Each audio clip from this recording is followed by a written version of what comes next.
Do your best to put your hands together and make some noise for the amazing Jamison Newlander. Hello, New Jersey. Hello, Atlantic City. Atlantic City has never been so alive.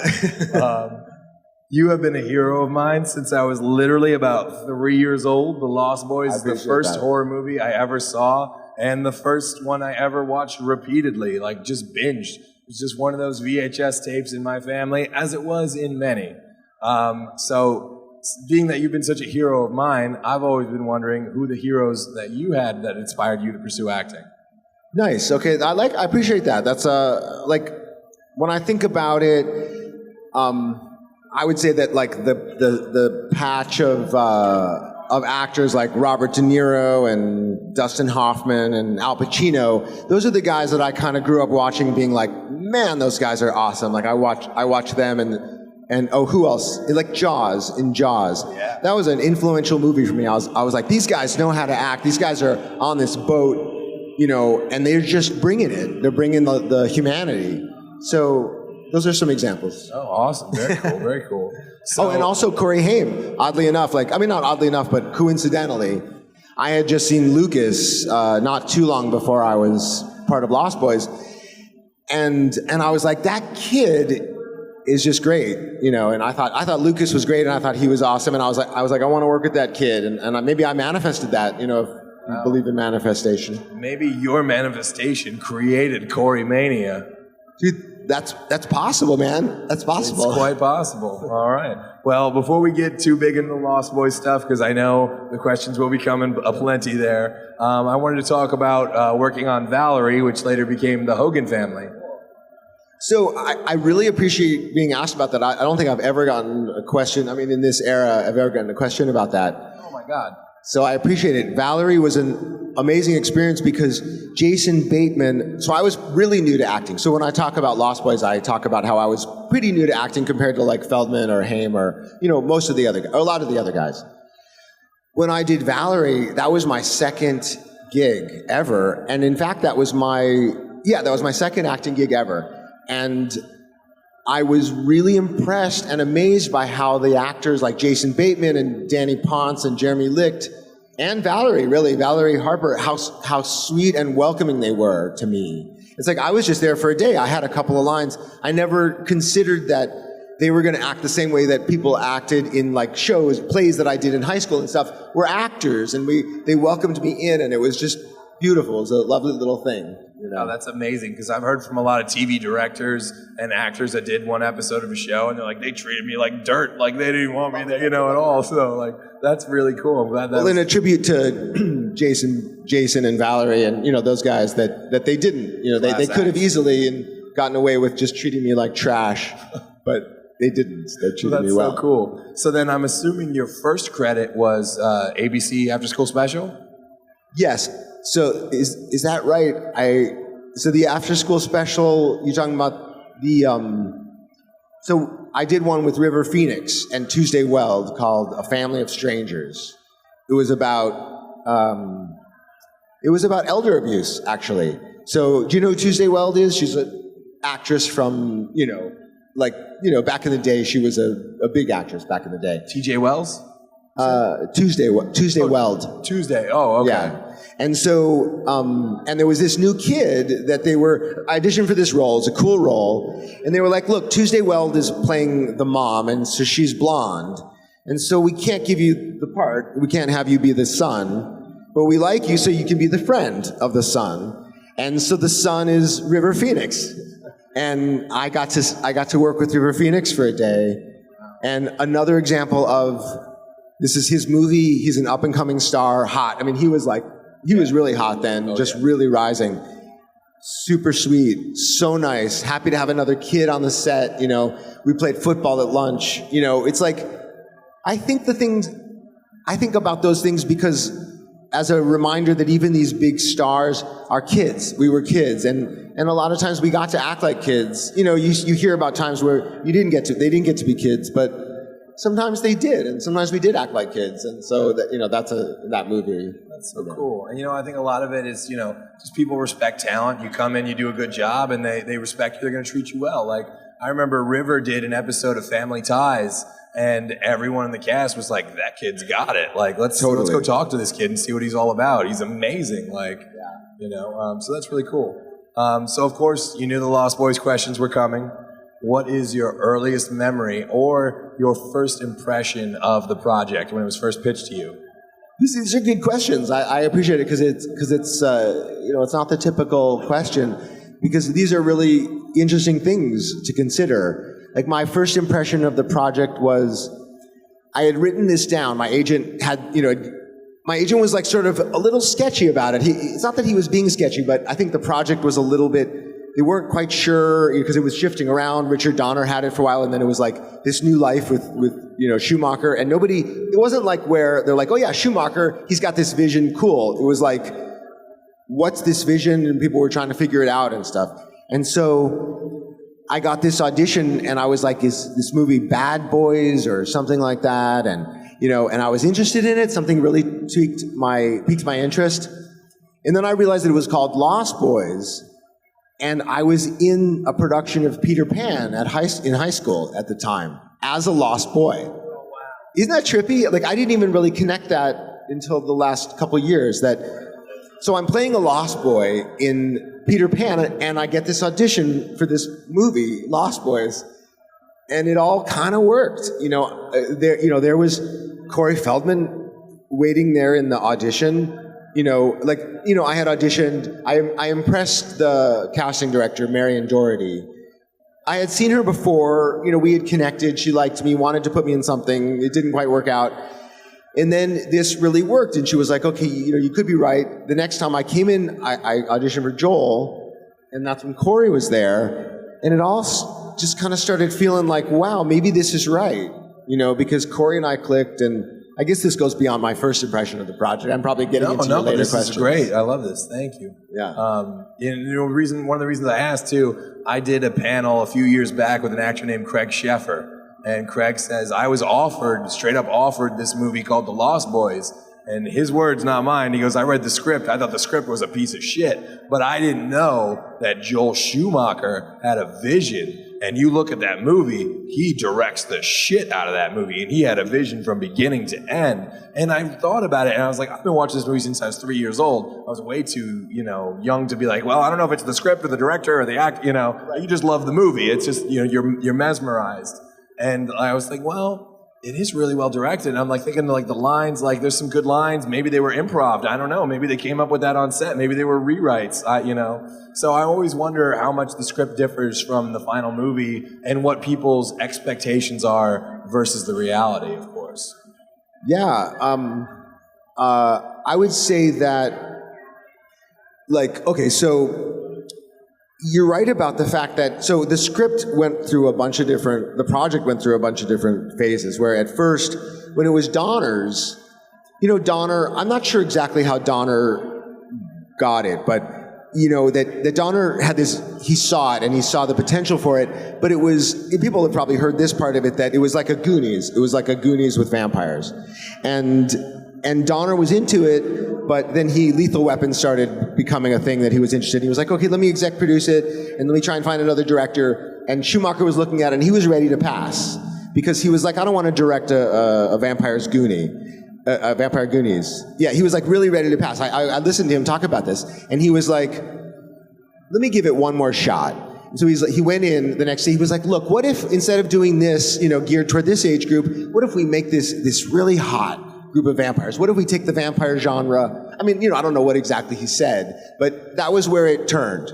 And so all of a sudden it starts becoming this teen movie, this sexy teen sign of the times movie that was really metaphorical about, the 80s. We were dealing with gangs and, youth coming into the gangs. That was a big thing, right? Maybe it still is, but kids who have nowhere else to go at 11 or 12, they have to join these gangs, or not have to, but sometimes they do. Sometimes they feel they have to. Sure. And so it really felt like, that piece of it was growing. The socioeconomic message was growing. You had Diane Wiest, these elements begin to come in where the family becomes like, all of a sudden the actress who played the mom in Footloose. You know, that's who, I think it was Brooke McCarter who was like, hey, the actress who played the mom in Footloose. And I was like, oh, really? You know, like, because she was great, you know, in Footloose, right? Brought that whole thing to a whole new level, her and John Lithgow. You know, I mean, that whole piece of the plot, you know.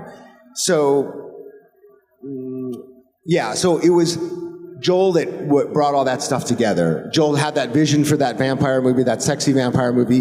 And then he was the one who's guiding Diane, who he loved Diane. He's a huge, you know, Schumacher was a huge Woody Allen fan, and, you know, and loved Diane Wiest, and so, you know, them working together and bringing out that piece of it, and him just having this just full vision for the whole thing. Yeah, and me too, as a kid, how do you know if it's directing or writing, and, you know? Yeah.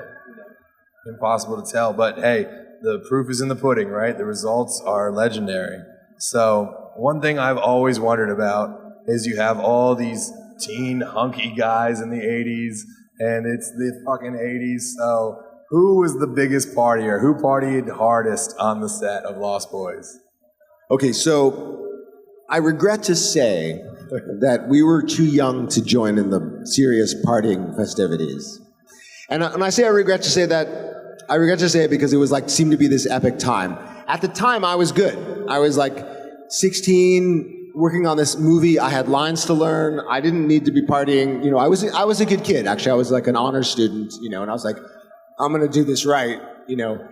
And the other guys, you know, I didn't really know that the parties were going on. I mean, I knew the parties were going on, but I didn't realize it was so epic.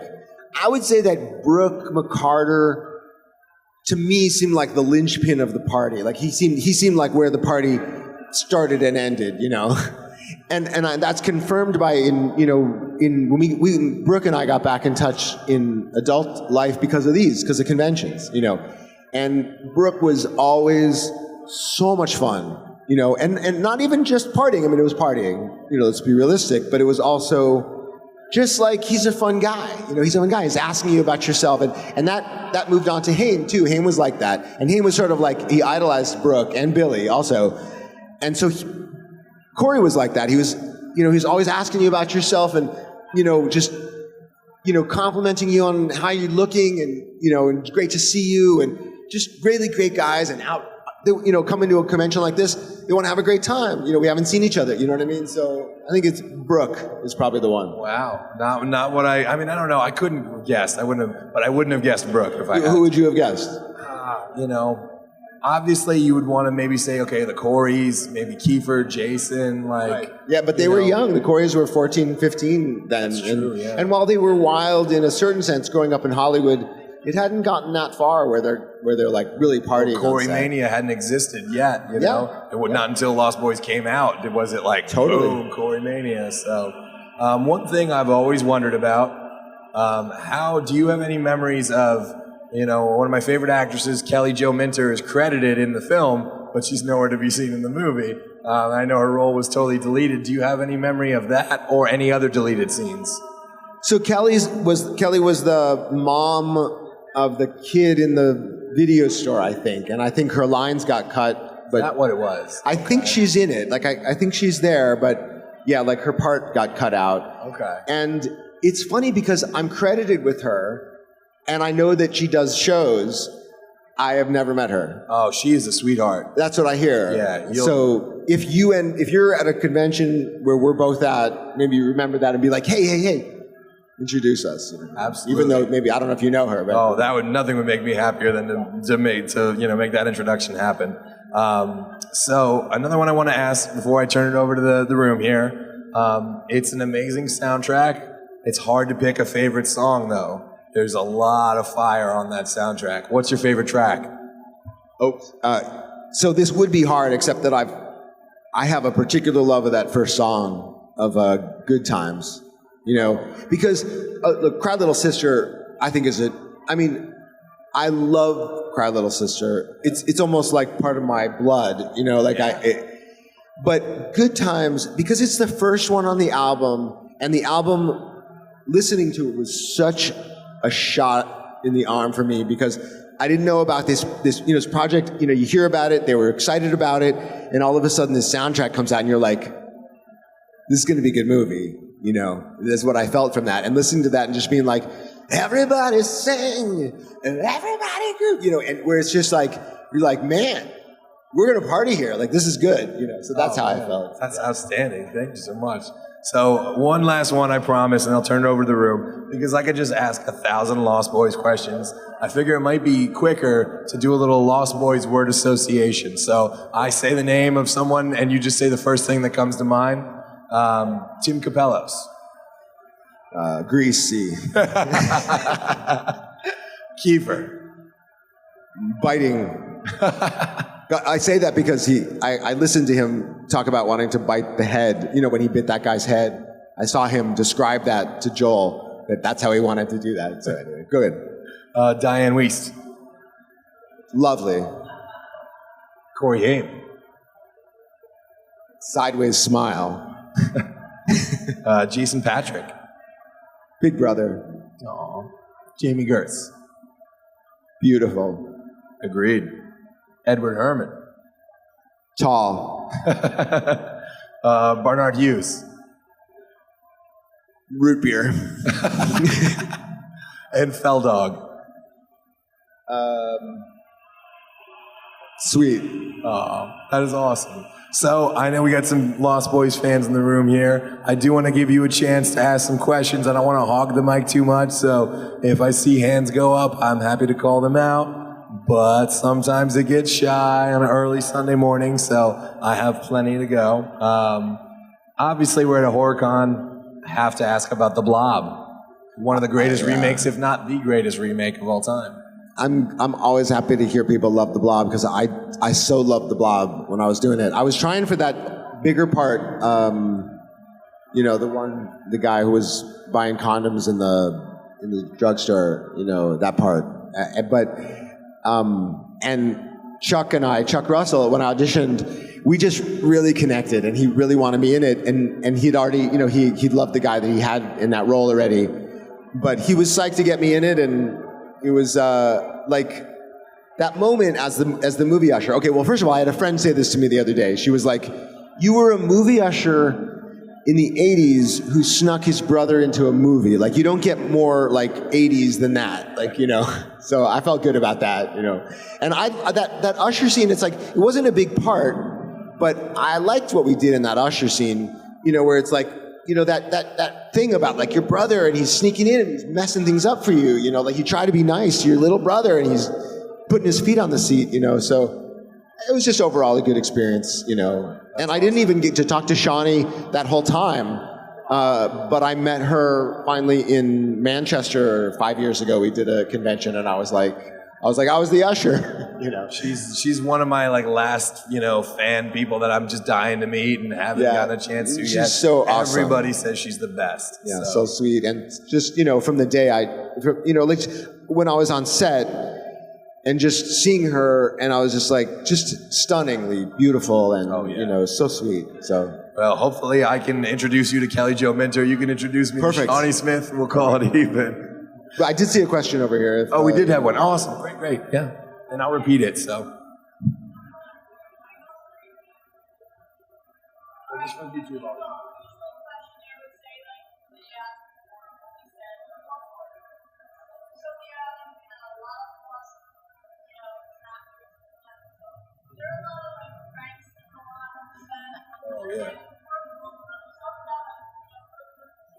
Question was about pranks and bloopers. Yeah, okay, that's a great question, and I wish I could say there were more that I was involved in. The little bit that I saw was like we, like me and Haim and someone else, I forget who, snuck into the hotel pool like in the middle of the night, and the security had to come, that was fun. That was like a good teenage fun pranky thing to do. And then also there was one time where I was up, like I said, we weren't partying. I wasn't partying I was really just kind of sleeping when they were partying. But there was one time I was up and Brooke was squaring off with the security guard at the hotel. I mean, they didn't really fight, but he was up in the guy's face. Brooke was up in the guy's face, and the guy squared off like a jujitsu thing or whatever, and they all kind of backed off. That's I wish I was more involved in more of the sideline stuff, but That's when you That would have been a great time to have the VHS shoulder cam of the 80s and just get that fucking footage, you know? Shit, that'd be amazing. We got a question up here, great. Thank you.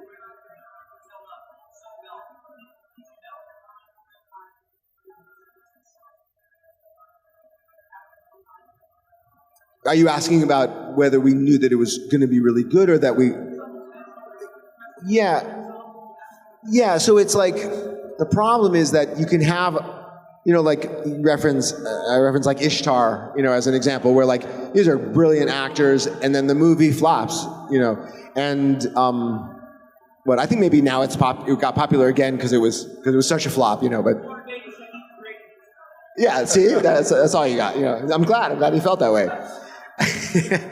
So you never really know, and you know, for me, there's probably even a bit of superstition involved with like, oh, this is going to be big. Like, you don't know, you know. So it did feel really special as we were doing it, and more as I learned more and more about the project, and I started meeting the people involved. You know, it's like at first, you know, like I said, I was all of a sudden working with Corey Haim, this guy that I loved in Lucas and I wanted to work with, and there I was with the Coreys, and it was amazing. And then to meet, like, hang with Jason Patrick and Jamie Gertz and be like, these people are serious actors here. They're putting serious actors in this movie. That kind of thing. And then when you start seeing the sets, and you start realizing that, like, this is different than stuff I've been involved in, and people are really excited about it. The producers were really excited about it. I started to get the feeling it was going to be a thing. But again, you never know. You know. Sure. Great question too. So we have a few minutes before I'm going to let you get back to your table. I do have to ask, of course, about doing A Tale of Two Coreys. Any memories there? Yes, I do. So it's like the thing about Corey Haim is that really sweet guy, really giving, you know, but he was also, he could get wrapped up in the Hollywood thing, and he could get off track. And that's kind of what I kind of started to see in the Two Coreys, like, where he was really trying to make this, in the second season of the Two Coreys, that's what you're talking about, right? The Two Coreys, the reality show? Or are you talking about the